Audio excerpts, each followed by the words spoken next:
بسم اللہ الرحمن الرحیم۔ السلام علیکم۔ میرے عرب کو آئی ٹھنڈی ہوا جہاں سے، میرا وطن وہی ہے، میرا وطن وہی ہے۔ پاکستان کوئی عام سرزمین نہیں، اللہ تبارک و تعالیٰ نے اسے خاص مقصد کے تحت قائم فرمایا ہے۔ نبی کریم صلی اللہ علیہ وسلم نے سرزمین پاکستان سے خاص محبت اور انسیت کا اظہار فرمایا ہے۔ حضرت علی رضی اللہ تعالیٰ عنہ روایت فرماتے ہیں کہ سب سے مقدس خوشبو جو محسوس کی گئی وہ ہند کی خوشبو تھی، سب سے طیب، سب سے طاہر۔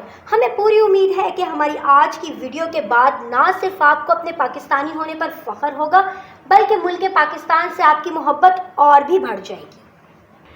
پاکستان بلا شبہ اللہ کے رازوں میں سے ایک راز ہے۔ اس قوم اور اس ملک کے وجود میں آنے سے 1400 سال قبل ہی نبی کریم صلی اللہ علیہ وسلم نے اس سرزمین سے محبت اور انسیت کا اظہار فرمایا ہے۔ پاکستان ہی وہ سرزمین ہے جہاں سے غزوہ ہند لڑی جائے گی۔ غزوۃ الہند ایک ایسی آرزو ہے جو دنیا کے ہر مسلمان کے دل میں حسرت بن کر پل رہی ہے۔ دنیا کے کسی بھی مسلمان کے سامنے اگر اس غزوہ کا نام لیا جاتا ہے تو فرتے جذبات سے اس کے رونگٹے کھڑے ہو جاتے ہیں۔ غزوۃ الہند جس کی بشارت نبی کریم صلی اللہ علیہ وسلم نے 1400 سال قبل ہی دے رکھی ہے۔ کتب احادیث میں کتاب الجہاد میں باب غزوہ ہند موجود ہے، جس میں مختلف اصحاب سے مروی روایات موجود ہیں، جس میں اس غزوہ کی بشارت دی گئی ہے، بلکہ اس غزوہ کو بہترین قرار دیا گیا ہے۔ حضرت ابو ہریرہ رضی اللہ تعالیٰ عنہ روایت فرماتے ہیں کہ حضور نبی کریم صلی اللہ علیہ وسلم نے ہم سے غزوۃ الہند کا وعدہ فرمایا ہے۔ اور اب حضرت ابو ہریرہ رضی اللہ تعالیٰ عنہ کے اپنے الفاظ سنیے۔ فرمایا اگر میں اس غزوہ کو پا لوں تو اپنا سارا مال اور جان قربان کر دوں، اور اگر میں شہید کر دیا جاؤں تو افضل الشہداء کہلاؤں۔ ایک دوسری روایت میں حضرت ثوبان رضی اللہ تعالیٰ عنہ جو کہ نبی کریم صلی اللہ علیہ وسلم کے غلام ہیں، ان سے مروی ہے کہ نبی کریم صلی اللہ علیہ وسلم نے ارشاد فرمایا کہ میری امت میں دو گروہ ہیں جن کو اللہ نے جہنم سے آزاد کر دیا ہے۔ ان میں سے ایک گروہ غزوہ ہند میں شامل ہوگا، جبکہ دوسرا گروہ حضرت عیسیٰ علیہ السلام کے ساتھ دجال کے مقابلے میں لڑے گا۔ بہت سے لوگوں کا خیال ہے کہ غزوہ اس جنگ کو کہتے ہیں جس میں نبی کریم صلی اللہ علیہ وسلم نے خود شرکت فرمائی۔ جس لڑائی میں آپ شریک نہ ہوئے اسے سریا کہا جاتا ہے۔ تو میں آپ کی معلومات کے لیے بتاتی چلوں کہ عربی زبان میں غزوہ کے معنی انتہائی کوشش کے ہیں۔ بلا شبہ یہ جنگ انتہائی کوشش ہی کا نام ہے۔ کچھ اہل نظر لوگوں کا خیال ہے کہ نبی کریم صلی اللہ علیہ وسلم خود اس لڑائی میں شرکت فرمائیں گے۔ سب سے پہلے پاکستان کے قیام کے مقصد کو سمجھنا ہوگا۔ نبی کریم صلی اللہ علیہ وسلم نے ارشاد فرمایا جب بڑی بڑی جنگیں ہونے لگیں گی تو غیر عربوں میں سے ایک لشکر اٹھے گا جس کے پاس عربوں سے اچھے سوار ہوں گے اور بہترین ہتھیار ہوں گے۔ ان کے ذریعے اللہ تعالیٰ دین کی مدد فرمائے گا۔ پاکستان فارسی زبان کا لفظ ہے جس کے معنی پاک جگہ یا پاک علاقہ کے ہیں۔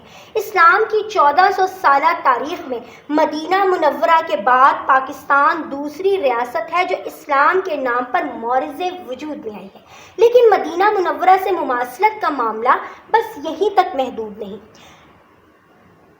مدینہ منورہ کو اس وقت کے مشرکوں یعنی بت پرستوں سے خطرہ تھا۔ ان کی مدد یہودی کر رہے تھے اور پاکستان کے دشمن بھی کفار اور مشرکین ہیں۔ پاکستان کو بھی دجالی قوتوں سے خطرہ ہے جس کی مدد اسرائیل کر رہا ہے۔ مدینہ کے مشرکوں کے خلاف 3 جنگیں ہوئیں اور چوتھی جنگ فیصلہ کن کی۔ اس میں مکہ فتح ہو گیا۔ اس کے علاوہ حضرت نعمت اللہ شاہ ولی نے 850 سال قبل نہ صرف پاکستان کے قیام کی پیشن گوئی فرمائی تھی بلکہ اس ملک کے خداداد سے اللہ رب العزت نے جو کام لینے ہیں ان کے متعلق بھی تفصیل سے بتا دیا تھا۔ حضرت نعمت اللہ شاہ ولی کی پیشن گوئیوں سے متعلق اگر آپ ہماری تفصیلی ڈاکیومنٹری دیکھنا چاہتے ہیں تو ہمیں کامنٹ باکس میں ضرور آگاہ کیجیے گا۔ مگر ہمارا آج کا موضوع پاکستان کا قیام اور اس کے مقاصد سے متعلق ہے۔ حضرت نعمت اللہ شاہ ولی نے یہ پیشن گوئی بھی کی تھی کہ پاکستان کی مدد منگول کریں گے۔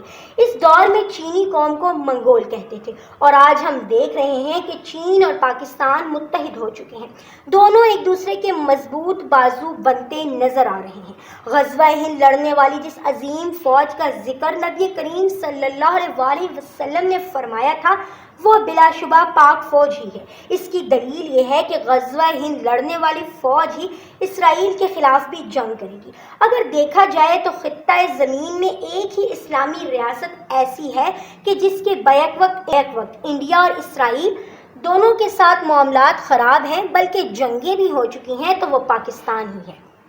پاکستان کے قیام کے متعلق بہت سی پیشن گوئیاں ہمارے بہت سے بزرگان دین نے کر رکھی ہیں۔ نہ صرف ہمارے بزرگ بلکہ کفار کے بڑے بھی اس حوالے سے خاموش نہیں۔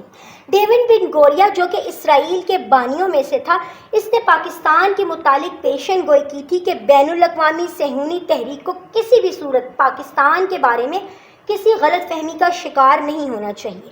پاکستان دراصل ہمارا حقیقی، اصلی اور نظریاتی دشمن ہے۔ پاکستان کا ذہنی اور فکری سرمایہ اور جنگی اور عسکری قوت آگے چل کر کسی بھی وقت ہمارے لیے باعث مصیبت بن سکتی ہے۔ ہمیں اچھی طرح سوچ لینا چاہیے کہ بھارت دوستی نہ صرف ہمارے لیے مفید ہے، بلکہ ہمیں اس تاریخی عناد سے لازماً فائدہ اٹھانا چاہیے، جو کہ ہندوؤں کو پاکستان اور اس میں رہنے والے مسلمانوں کو خلاف رکھتا ہے۔ یہ تاریخی دشمنی ہمارے لیے زبردست سرمایہ ہے۔ اس کے علاوہ آپ جانتے ہیں کہ ہندوستان میں ہر بڑا کام کرنے سے پہلے حساب کتاب کرتے ہیں، ذائچے بنواتے ہیں، مورتیں نکلواتے ہیں۔ کہا جاتا ہے کہ قیام پاکستان کے بعد گاندھی نے پنڈت اور نجومی بلوا کر حساب کتاب کروایا تھا، اور پھر یہ اعلان ہوا کہ پاکستان اور انڈیا میں 4 جنگیں ہوں گی، چوتھی جنگ فیصلہ کن ہوگی، لیکن یہ نہیں بتایا کہ فاتح کون ہوگا۔ یہ جنگ کفر اور اسلام کی جنگ ہے۔ یہ جنگ ایک مقدس فریضہ ہے جس میں شرکت کرنا ہر مسلمان اپنے لیے باعث سعادت سمجھے گا، لیکن یہ لڑائی صرف اللہ کے منتخب لوگ ہی لڑیں گے۔ ہمیں سب سے پہلے اپنے وجود اور قیام کے مقصد کو سمجھنا ہوگا۔ پاکستان کو اللہ نے سب سے مبارک دن جمعہ، سب سے مبارک مہینے رمضان المبارک اور سب سے مبارک رات لیلۃ القدر کو قائم فرما کر یہ بتا دیا کہ پاکستان بلا شبہ اللہ کے عظیم احسانوں میں سے ایک احسان ہے۔ پاکستان کا قائم ہونا بھی معجزہ اور دنیا کی صہیونی اور طاغوتی قوتوں میں قائم رہنا بھی کسی معجزے سے کم نہیں۔ دشمن نہ صرف ہمیں بیرونی بلکہ اندرونی طور پر بھی نقصان پہنچانے کی بھرپور کوشش میں لگے ہیں۔ مشرکین، ملحدین، منافقین کی پوری فوج ہے جو ہمیں اندر باہر سے نقصان پہنچا رہی ہے۔ اگر غور کریں تو دنیا میں اتنے اسلامی ممالک موجود ہیں، ہم سے امیر اور دولت کی طاقت سے مالا مال، مگر مملک خداداد پورے عالم میں اپنی مثال آپ ہیں۔ ہم وقت کی سپر پاوروں کی بھی ضرورت ہے۔ بلا شبہ ہم ہی وہ عظیم قوم ہیں جنہوں نے قرب قیامت کے دنوں میں اللہ کے دین کی خدمت کرنی ہے۔ ہمیں اپنے وجود اور قیام کے مقصد کو سمجھنا ہوگا، اپنے اداروں کے دست و بازو بننا ہوگا، اپنی فوج کا ہر مقام پر ساتھ دینا ہوگا۔ ہمیں پوری امید ہے کہ ہماری آج کی ویڈیو آپ کو پسند آئی ہوگی۔ پاکستان زندہ باد، افواج پاکستان پائندہ باد۔